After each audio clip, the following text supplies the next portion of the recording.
বন্যার পরে আমাদের কিছু সংখ্যক লোকের বাড়িঘর ধ্বংস হয়ে থাকতে পারে না। মাননীয় প্রধানমন্ত্রী ইনস্ট্রাকশনে আজকে থেকে কিছু মানুষকে যারা একেবারে ডিস্ট্রেস হোমলেস হয়ে গেছে তাদেরকে আমরা আশ্রয় কেন্দ্রে নিয়ে আসতেছি। এই একটা।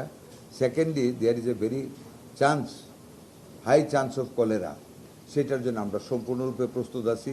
ওয়াটার পিউরিফায়ার ট্যাবলেট দেওয়া হচ্ছে জনগণকে, আমাদের স্বাস্থ্যকর্মীদের মাধ্যমে, আমাদের ইউনুদের মাধ্যমে, অন্যান্য কর্মীদের মাধ্যমে সচেতন করা হচ্ছে যাতে করে কোনো নদী বা পানি বা খালের পানি যেন তারা পান না করে। যেসব টিউবওয়েলের পানি ঘোলা দেখা যাবে ওগুলি যাতে পান না করে ওয়াটার পিউরিফায়ার দেওয়া, পর্যাপ্ত পরিমাণে ট্যাবলেট দেওয়া হচ্ছে, পিউরিফাইং ট্যাবলেট, যাতে করে পানির কারণে পানিবাহিত কোনো ব্যাকটেরিয়াতে যাতে কলেরা না হয়। এরপরও যদি খোদা না খাস্তা দেওয়া হয়, our hospitals are ready to give treatment to our diarrhea patient. Special medical team আমরা প্রত্যেকটা উপজেলায় করা হয়েছে। Over and above the local staff, আমাদের বাইরের স্টাফ গিয়ে স্পেশাল মেডিকেল টিম করা হয়েছে।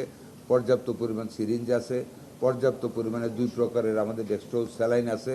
আমরা সাথে সাথে ট্রিটমেন্টে চলে যাব। এরপরও যদি কোনো রোগী আমাদের লোকাল ট্রিটমেন্টের বাইরে চলে যায়, ইমিডিয়েটলি আমরা ডিস্ট্রিক্ট অ্যাড করে শিফট করার ব্যবস্থা রেখেছি।